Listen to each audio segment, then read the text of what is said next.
A very, very good evening and a warm welcome to Dan Really Likes Wine, presented by Pick n Pay.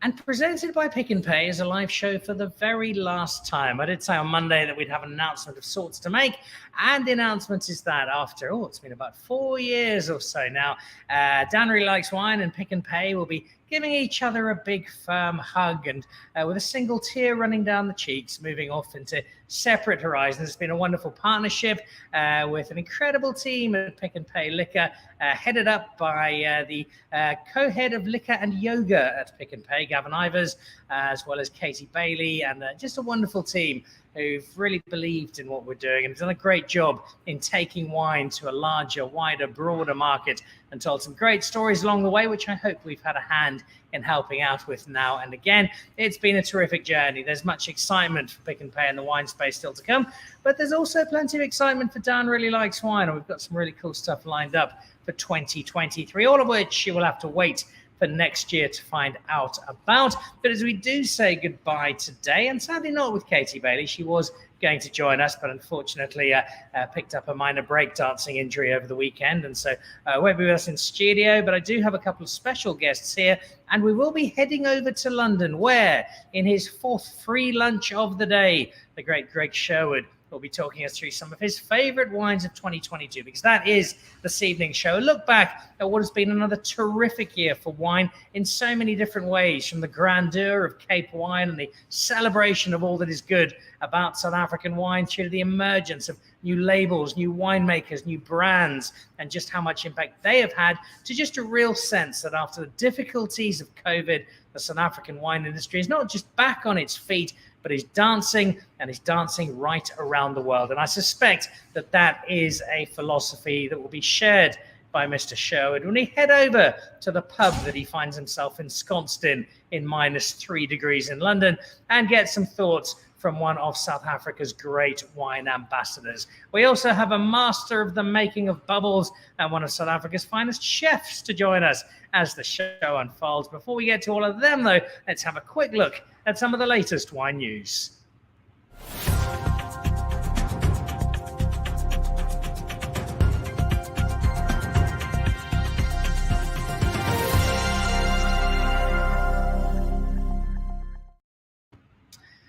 This is Uvamira, and some new releases from an estate that sits atop a winding, beautiful road on the side of the Helderberg. You'll head up past Ernie Els and make your way alongside of a couple of other estates that are well known for their red wine. You get to Uvamira, and they've got a couple of new wines out, in particular the Dance, the Cabernet Franc. If you've watched the show for more than 3 minutes in the past, you'll know I have a minor obsession with Cabernet Franc, particularly because it is a grape that we are doing so much better in South Africa, and not just in terms of the making it. I'm not sure that was ever really the problem. It's more in showcasing it, not relegating it to the back end of a blend hidden behind the other Bordeaux varietals and the traditional 4 or 5 that make their way in. And this Cabernet Franc from Uvamira showing that it's not just Cabernet Sauvignon that the Helderberg gets so right. It doesn't have that overly green feel to it. It's a richness, it's a lovely texture, and this is their latest out of Uvamira, the Mountain Vineyards. Beautiful spot as well. If you want someone to go wine tasting this summer, then that's one to put on your checklist to go and have a look at. New releases there from Uvamira. Then a new release of a restaurant. In fact, that's what I am off to straight after my next event, straight after this one. We've got a night out with Pongratz tonight with Pick n Pay and the virtual wine tasting. But once that is done, I'll be heading through to the waterfront to join Nicky van der Walt and Black Coffee and a couple of others. We've got the official launch of Tang Cape Town tonight. It's done great things up in Johannesburg. Think Hakkasan, think Nobu, that dark interior, that Pan-Asian menu, and that will be showcased today for the very first time to the public. Opens officially tomorrow, but there are a few of us being dragged along this evening to go and check out Black Coffee, check out the menu, check out the interiors, and see just how tight Nicky van der Walt's trousers are this evening. Can they get any tighter? I suspect they just might tonight. If you're in the Cape again over the course of the summer, this is one to have a look at, a precursor to a big year for restaurants, November next year. Look out for Marble. Also look out for some time out at Nederburg. This is the Manor House, and they've got a series of great South African musicians, Mark Hayes amongst them. They're going to be playing sessions through December and January. It's a combination of good food, great wine, and some really talented artists. And this is a space where, much like wine, South Africa just over-delivers time and again with the talent of some of our young performers. So kudos to Nederburg for bringing together that talent together with some wine and a lovely spot. The way they've redone the Manor House is beautiful, and that'll be happening through the course of summer. Head over to Nederburg's website for a little more information. See who is playing and treat yourself to a day out of some lovely food, music, and wine. Speaking of lovely food, where am I at the moment? The Rich Blue behind me. Well, this is part of Source Foods.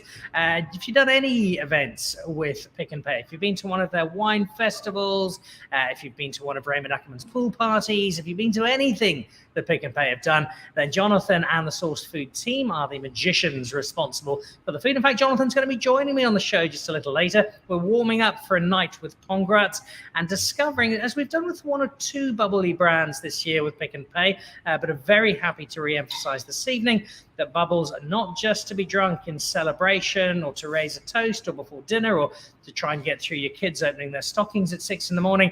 It is something to pair with food. And tonight, if you are one of the Pick n Pay Wine Club members joining us, you'll get the chance to join not just Jonathan, but also MPO is going to be talking us through the bubbles, and that is coming up at 6 o'clock. If you are a member of the Wine Club joining us, we will see you there. But if not, well, you get to see all of us now, and we'll get our chef and our winemaker up very shortly. But first of all, let's head over to London and a man who is mildly obsessed with sport, completely obsessed with wine, and has single-handedly just done so much to put South African wine on the map. And 2022 has not been an exception, which raises the question, what wine has he put on the map in particular? Let's go over to a pub somewhere in London and say a very good afternoon to Greg Sherwood, Master of Wine. Greg, how are you? Hi, Dan. Hope you can hear me all right. It's fantastic to see you. Wow, what a year it's been. I kind of snuck in under the radar in March after almost 2 years to the date of Cape Wine Auction and all that jazz in 2020. First trip back after lots of lockdowns, and so it was so great to be back, visiting family and friends in the Cape and winemakers and winemaking, tasting new vintages, and it was absolutely fantastic. And it just wasn't long enough, but I knew I was coming back for Cape Wine. We touched base there. We all know what a fantastic event it was, and as you say, amazingly through hook or by crook, the Cape wine industry is really back on track, and everyone is hopefully positive, and it's not easy out there for any industry, UK or Africa, but I think the world is converging in that you need a good story, you need to work hard, and you need lots of friends, and you will do well. And I think South Africa is certainly a really great place, and I'm looking forward to coming back in February and coming to see a lot of the winemaking friends. So it's been really exciting and an amazing year after 2 challenging years. Less so for us in the trade because we've been selling lots of wine, but more so for the producers. But I really have a kind of heartfelt thanks to all the work and kind of they're just endless positivity and persistence that has just kind of kept going, and they've just never given up. It's just been always seeing the light at the end of the tunnel. So it's been great, and it's fantastic to be with you today. It's very easy to come away from something like Cape Wine with a skip in the step, feeling that all our problems have been solved. The wine world is back on its feet from a South African perspective, and there's definitely been that sense of we're in a far better place. But often that's quite an emotional response to what we've seen, particularly on the back of so many dark years from a slightly more, maybe realistic's not the right word, but the actual impact that South African wine is now having elsewhere in the world? Are you seeing more South African wine out in 2022? Are you seeing us right back on our feet? Are we an industry that's very firmly on the front foot based on what is the ultimate measure, which is wine finding its way into restaurants, onto supermarket shelves, into people's homes from South Africa across the UK? Look, Dan, it's not all positive. I mean, I think certainly if you look at, say, the American market, there's some good volumes going there. I was there in October now for almost 2 weeks in the West Coast, and it's tough. You're not seeing quite what you would like to see, but I think American importers are consolidating and trying to focus on slightly more value brands as the market restricts and things get a bit tougher. But certainly in Europe, I think one of the great joys, I never thought I would say this, is I finally think we have cracked the on-trade, the premium on-trade proper. When you've got people, I know, Gareth Ferreira from Core by Claire, 3-star Michelin, he's a bit, he's in our back pocket, of course. But I mean, when we've got restaurants like that, and he's not the only one, there's many, many, many more not just stocking a decent lineup of top South African wines, but the ultimate holy grail, pouring them by the glass for producers daily with tasting menus and wine matches. And when the menus change, keeping those wines, that is, you've arrived. And, I'm sure there would be Chilean and Argentinian producers and even Australian, willing to put a lot of money down to swap places with some of the producers we've managed to really kind of champion in the UK market. So that is, for me, that is probably, in hindsight, one of the great events. I think we finally cracked it. I think the Soms were always, they would always love South African wine, but it'd always be Sadi, Columella, and Palladius. It would always be the kind of top set. Now they'll rattle off a long list of producers they're really excited about. A lot of them old vine, a lot of them kind of championed, kind of not just Swartland, but kind of really more kind of prestige, high level championed vineyards or brands. But incredibly exciting,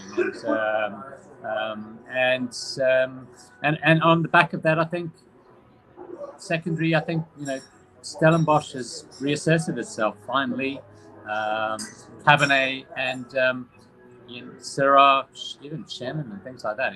We can talk a bit later about some of my wines of the year, but just really, really exciting. I think a lot's happening, but certainly for UK is all about trickle down effect. It's everyone looks to the royalty, everyone looks to the top, to the big Mouton Rothschild. It's all looking up, and then you hope there's some trickle down effect, whether it's politics or social life or whether it's wine. And in the wine life, we are seeing this trickle down now from the top end down, from the top end restaurants, and that has a massive effect on your man in the street. All right, that's a pretty good portrait to have been painted. And in just a moment, we'll get some of Greg's finest wines for 2022. But before we do that, you might have noticed there's a rather good-looking gentleman sitting on screen beside me, which is a nice way to get to our first category, which is bubbles. And I have a glass herein. And Bill, welcome to the show. Oh. And you've got a rather important job in the greater scheme of South African wine. You're the man behind some of our most famous bubbles. Yes, thank you, Dan. I must say it's been a privilege and an honor to be the custodian of Congrats, in charge of a team that brings the love that we all have from the grapes and the vines all the way through the cellars to each and every table to celebrate with life. Not just a function, not even an event, but every day and every moment. That is what bubbles are for. And celebration is a word that's come up several times already now with Greg, because we're looking back on 2022, and whether it's the big events like Cape Wine or just smaller triumphs from winemakers around the world popping up in new markets, finding new homes for South African wine, it really does feel like it's been a year for South African wine to celebrate. It is. I do agree. And one of the things that we've seen now is that sparkle and bubbles for the Cup Classiques has grown very, very well. Congrats, particularly, we have, well, I must say, made a little bit of history there at the cellar, where we've degorged about 500,000 bottles in the last 3 months. 500,000? 500,000, yes. Oh. So there's a lot of celebrating going on around South Africa. It has been very well. I think people have realized that bubbles and the Cup Classiques and the sparkling wines is not just for the function or going out to celebrate some thing.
Holly hanging across the door, neighbors singing tales of yore.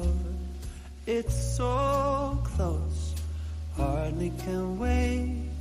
Waking up on Christmas, children dreaming without a care. 'Tis the season most everywhere, so come home. There's no better place, waking up on Christmas Day. Tinsel wrapped around the tree, snowflakes dancing in the street, presents tied up with a string for you and me. So grab your stocking above the fire, bells are rocking to the choir. No, nothing else is the same.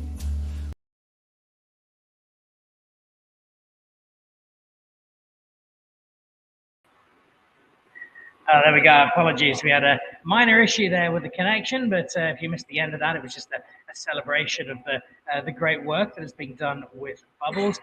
Before we head over to Greg's show and find out what his Bubbles picks of the year have been, let's take a bubbly man out of his comfort zone. Looking at a couple of the white wines and red wines that you've had this year, is there anything this year that's really caught your eye, really surprised you, really delighted you?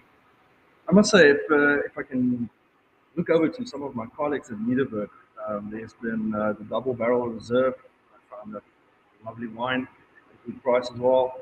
Goes very well with food and with friends, definitely.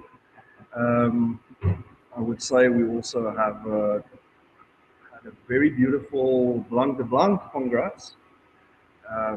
2015, lovely with sushi. If you're a sushi fan, I think that would complement it lovely with. Pinotage, I found a good old staple of Pinotage, which I am a great lover as well. Niederberg has got some very beautiful Pinotages this year. And then there's, I think, Barney has got there in Stellenbosch always a good place to taste and learn from. So yeah, but my heart just, I must say, bubble with. This is a man who has bubbles for breakfast, I suspect. Impia, thank you. I know we're going to be doing some stuff a little later on this evening on the back of that endorsement of South African Cup Classique. Let's head back to London. Greg Sherwood, I know there's a fair amount of Cup Classique and champagne that crosses your wine tasting table. Give us some of the highlights. First of all, Cup Classique, and then some of the champagne that's really stood out for you.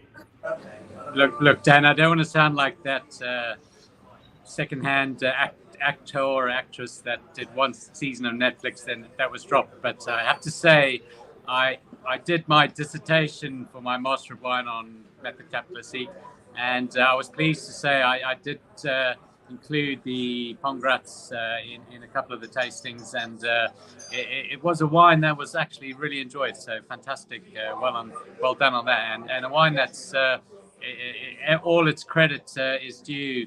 And success is well deserved. So I tell you, we've talked already this year or even last year about how great with Peter Ferreira and Paul Gerber and stuff, how great the figures are for the UK for MCC and Cup Classique.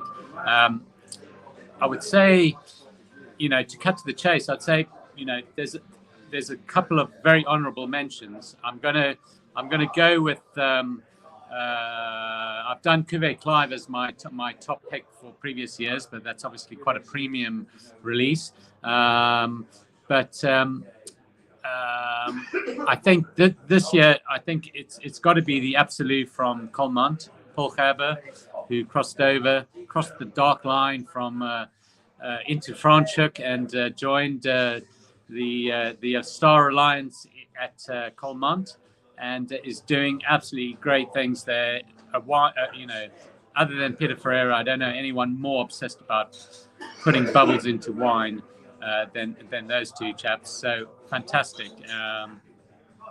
No, it's been a fantastic year. But I'd like to give a little honourable mention to the straight Colmont. I guess it's the classic label, or the blue label as we call it, as you can buy from Great Domains up in Joburg.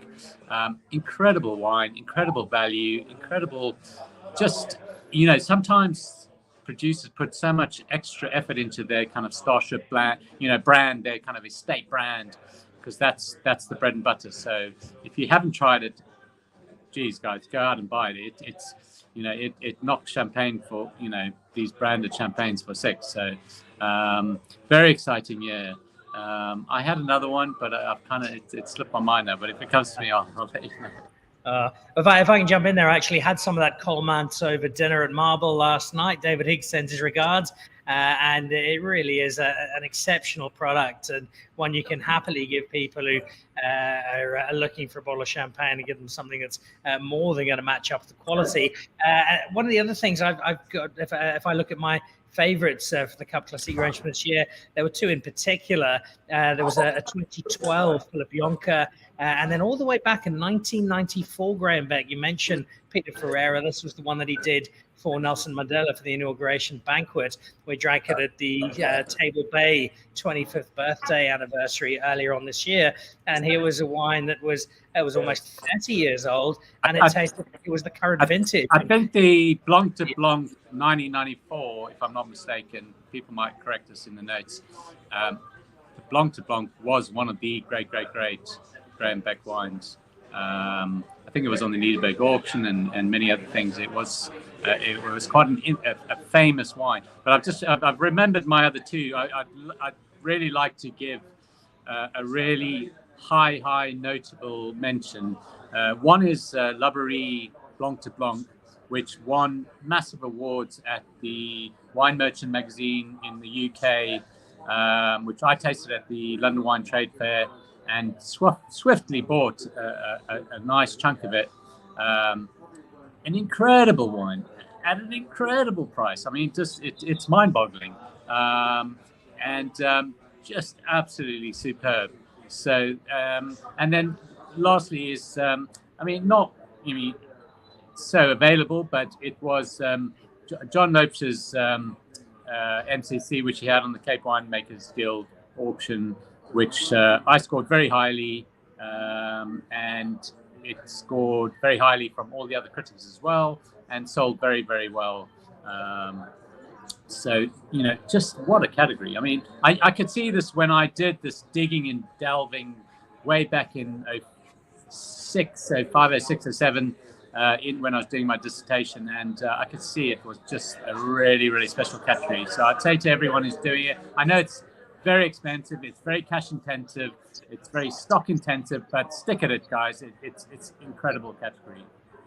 And we're respected for it. Importantly, we are respected for it. And it's one that's only on the up, as those numbers that Pierre gave us a moment ago would illustrate. Let's jump into some rosé before I bring our chef in for a few thoughts on his favorite wines of the year. And it's a category that's come up time and again through the course of 2022 and our discussions on this show, and just this evolution of South African rosé, and thankfully those dark days of the kind of wine that would give you diabetes after 3 glasses are well behind us, and that style of a far more elegant, far more reserved, almost a winemaking that really does respect the fruit rather than trying to drown it out in sugar and pyrotechnic colors.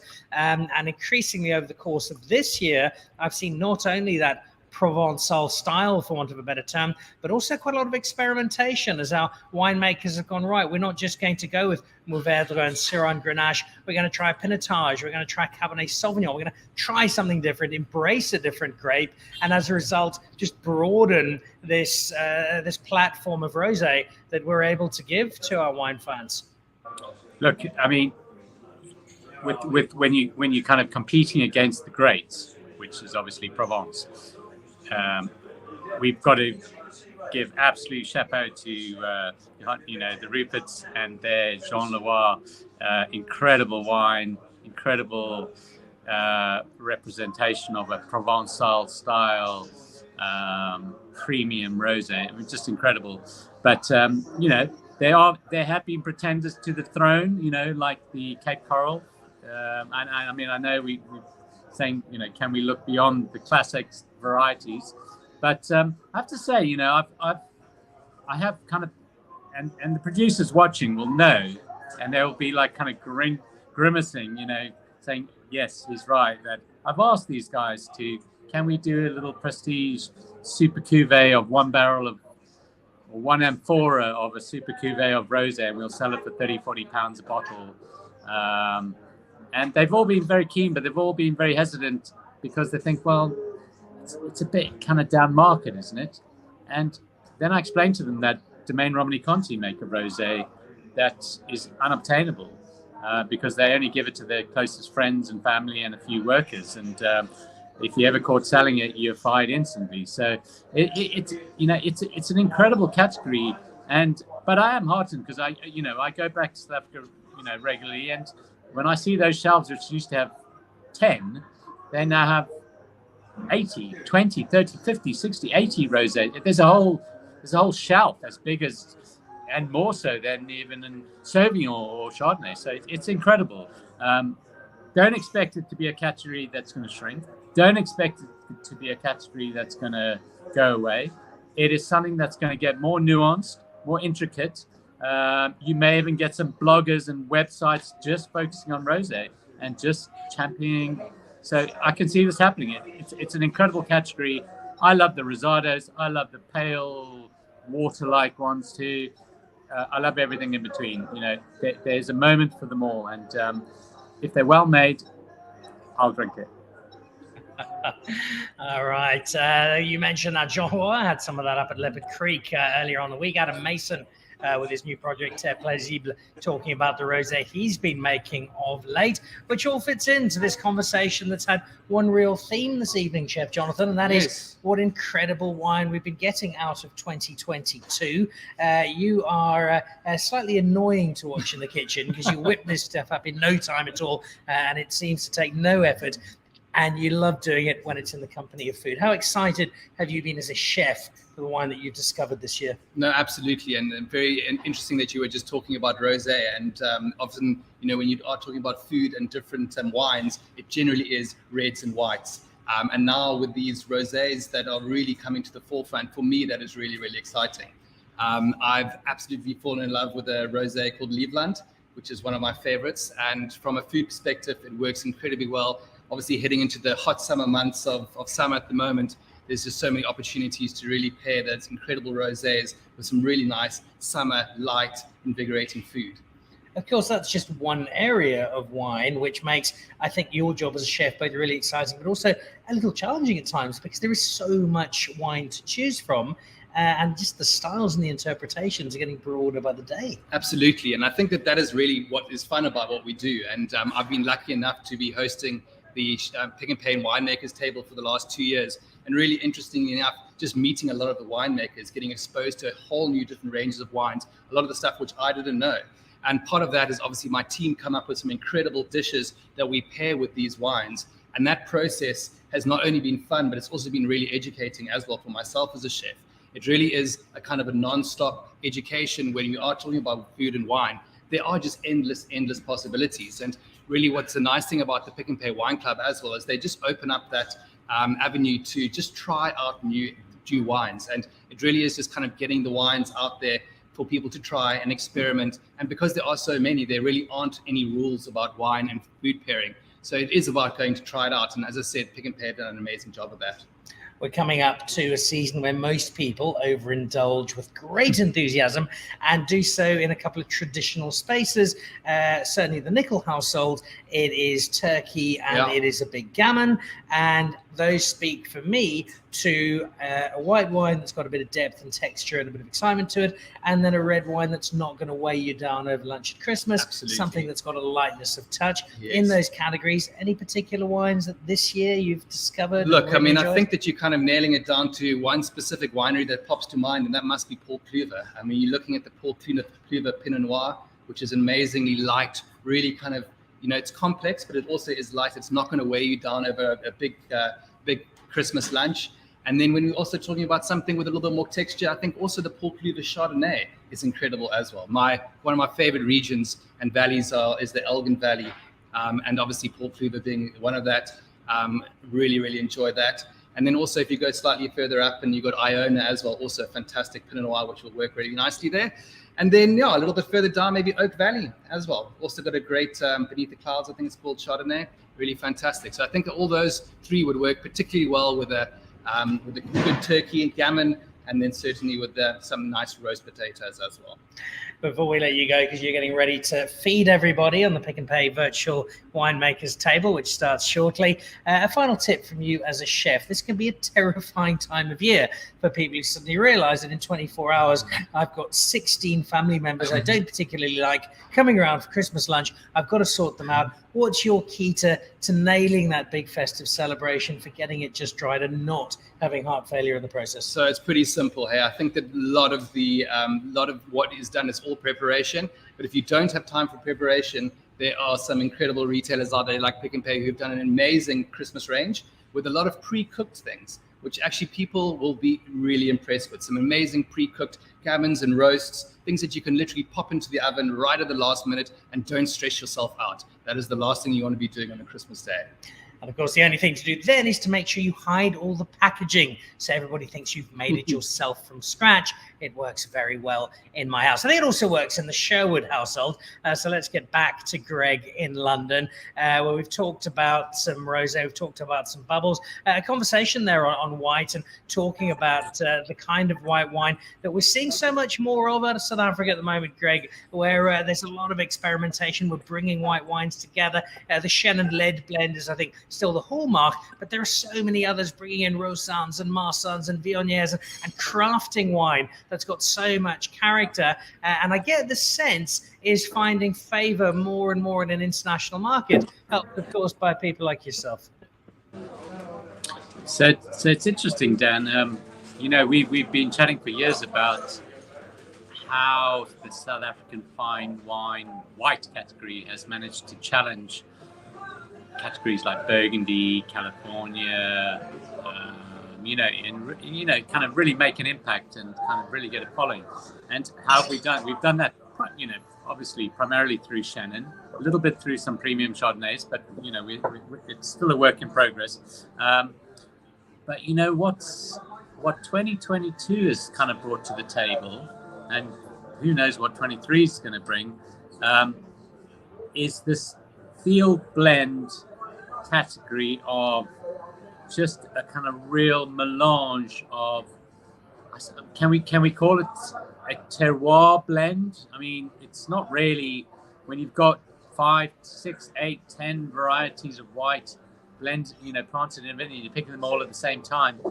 I mean, and you co-fermenting them, and just it really then becomes, I guess, a manifestation of the terroir. And two notable ones I can think of are Brookdale's Field Blend, which at Tim Rudd up in Paarl, incredible. I mean, just wow, what an estate, and what an incredible investment he's put in from the UK. Chapeau. And then and one more latterly on me, it was Rutgers from Stock Conde, the white field blend, which has got a bit of those kind of Roussins and Chennons and things like that. Fantastic wine, and really, really exciting. But I mean, I think talking. I mean, undoubtedly, Christmas wines would always feature. If it's not going to be Burgundy, I mean, I've literally just had lunch and we drank a bottle of Ava Marie from Restless River 2020 at a Japanese restaurant I've just been at. Absolutely incredible. It's put on such beautiful weight, such density and complexity, but remains fresh and lithe and vibrant. And it was served blind to my colleague, and wow, just absolutely fantastic. But Chardonnay is always going to be a winner for Turkey. But if you were looking to go beyond the kind of Chenin category, and just because you've tried that already in the last couple of years, and your in-laws are looking for something a little bit exciting, hey, we can do one better than white blend. Yeah, it is a white blend, but we call it a field blend. So give it a try. I was at the launch of that field blend with Mr. Rudd and his team, and it's just a really fun and interesting wine, and a great wine to give to people like Greg when they don't know what it is, and watch them to try and work out what it is, because it has just so much going for it. I think if I look at some of my favorites, I had a 2015 Newton Johnson Family Vineyards Chardonnay earlier this year, which was an absolute delight. I had some of Sebastian Beaumont's New Baby actually over dinner last night. It still sits in the shadow of the Hope Marguerite out at Beaumont, but it's an excellent, excellent wine. And anything made by either the Molyneux or by Samantha O'Keefe is always an absolute delight. Moving on to some red as we wrap up our last live show of 2022 on Dan Really Likes Wine with Pick and Pay. And this is a really difficult one, Greg, because our quality has remained exceptionally high, but the variety and interpretation of style has, I think, just broadened so much. And it's not simply terroir based. We're finding winemakers who, out of the same estate, are playing around and producing completely different spins on wines that not that long ago might have been quite similar. Wow, reds. I mean, geez. I'm going to try and keep it vaguely Christmassy, seeing that's the spec. But what a year, geez. I was just blown away at Cape Wine. I mean, just, I don't know how they do it. Just when you think we've explored every avenue, we've just done everything that they can do, somebody just pulled something out of the bag that is just phenomenal. But we always need to remember the industry is based on the classics. And for me, I've been involved in the last few weeks with Brevet Rats launching the 2020 MR de Compostela, 97-pointer from Neil Martin, highest scored wine in Venice for Bordeaux blend. And it's absolutely phenomenal wine. And we showed the 18 MR alongside that. And that reignited a lot of interest as a physical wine that's available, with a lot of my clients here in London thinking, my God, we'd almost forgotten how good South African wine was, the top Bordeaux blends were.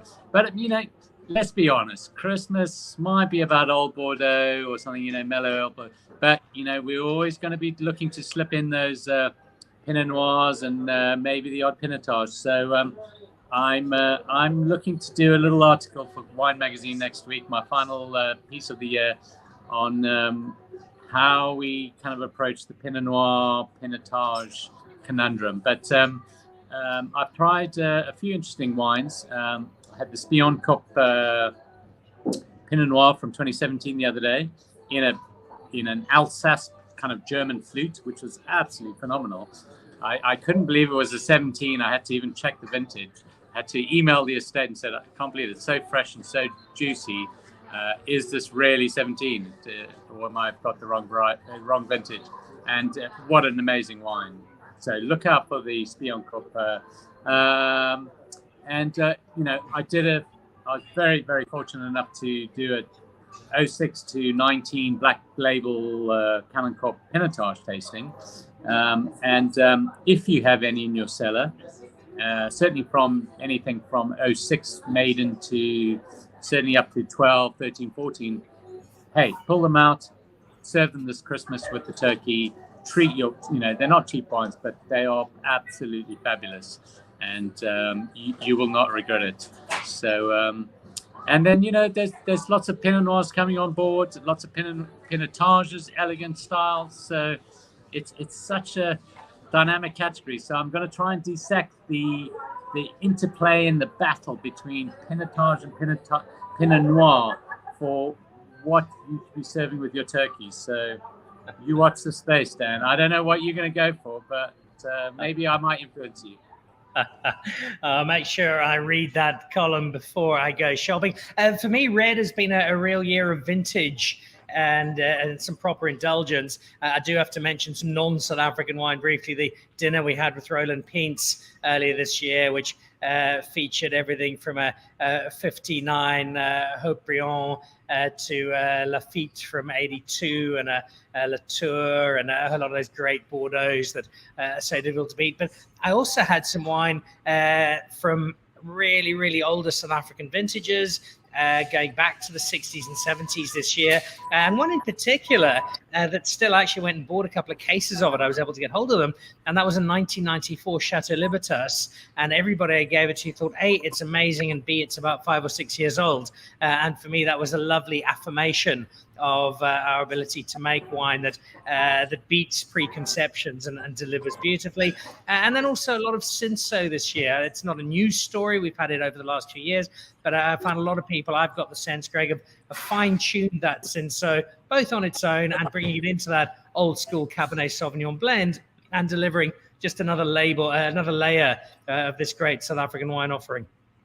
I think, it's amazing because we used to judge at Nederberg Auction Wines, and Michael van Deventer I said, can we buy any of these? Like, no, of course not.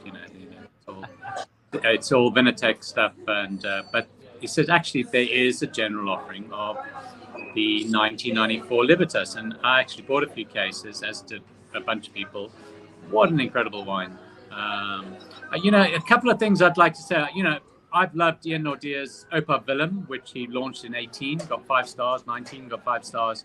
A real heritage blend, anything that champions our industry. It's, not just copying Bordeaux or Burgundy.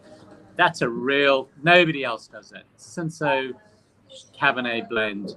I'd really love to see Evan Sadi do a nice Cinsault Cabernet blend. I mean, Evan, if you're listening, come on.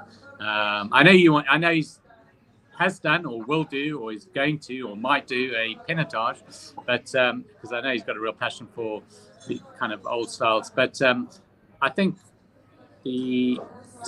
championing our heritage blends, because that was for me one of the wines. If I'm not going to be drinking a Pinot Noir or maybe a Pinotage with my turkey, it's going to be Cinsault, or it could be one of these heritage blends. And on that note, before I hand back, I will say thank you to the boys at the Whole Bunch group and the Winshaw family, which allowed me and Higo Jacobs to host the incredible tasting again of these old wines. And I'm afraid sorry to break the news, but the 1957 Libertas was 100 points again, boys and girls. It is not gone anywhere as these wines in stasis just keep going. But I have to say, I know some people, I saw some in the Ibn Sadi cellar when we visited him. The 65 Libertas is also fantastic and a real blockbuster. So start scratching and hey, you can't live forever. So drink some of these wines at Christmas. Possibly a few Christmas gift suggestions there, along with ideas for what to be drinking and what has been standout wine-wise through the course of 2022. Greg, I know it's an exciting time for you. There's a little bit of transition to where you are and what you're doing. We will have you back on the show early next year for a little more detail on that and the revival of the South African Wine Tribe, which should be up and running early on in the new year, which we're looking forward to, which leaves me only to do two things. Firstly, to wish you the most wonderful Christmas, and may you get that new season version of the London Welsh jersey I know you've been hoping for, but also to say a huge thank you, both on behalf of Dan Really Likes Wine and also South African Wine. You're a relentless champion for both, and we're most appreciative. You'll be pleased to hear that our year-end event a couple of weeks ago at our London Welsh quiz, I clinched our table's winning prize, which was a new season London Welsh jersey with what is the Cape Jackass Penguin called? It was Cape Penguin called. What is its other name? And it was a Jackass Penguin, of course. And nobody got it. So we won by 1 point and clinched the competition on a very colloquial note. So fantastic. Christmas dreams do come true. Greg Sherwood, have a lovely Christmas. Love to the family. Thank you, Dan. We'll get back on the show in the new year. Take care. You have a good one. Thank you. There we go. No better person to sum up the finest wines of 2022, and gee, have there been some, than Greg Sherwood, master of wine, running through a list of bubbles, of rosé, of white, of red. In just an hour, you can barely touch on them, but he has brought out a few that have stood out in his mind, and those are wines to look out for as we reflect on what has been such a landmark year for South African wine. And that brings us to the end of this evening. If you are a member of the Pick and Pay Wine Club, that you can join me very shortly together with Pierre and Jonathan as we pair some food with some Pongrats and do so with a great deal of fun.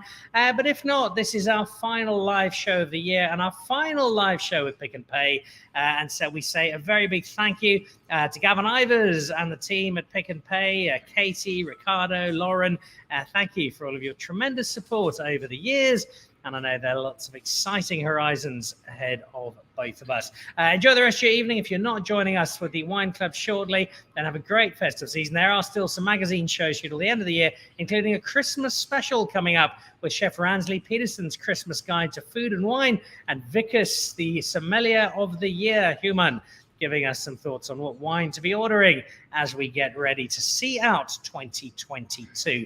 I'm off to eat some food, drink some wine, and continuing celebrating the best of South Africa. Enjoy the rest of your evening. And for the very last time for 2022, and from Pick and Pay, goodbye. To join the Pick and Pay Wine Club, simply SMS your smart shopper number to 36775. It's absolutely free, and you'll get for yourself 3 times the smart shopper points on every bottle of wine bought. You'll also get a 20% discount on 10 different wines each month, a 25% discount on a case of wine, and a Magnum, some terrific competitions and invitations to awesome events.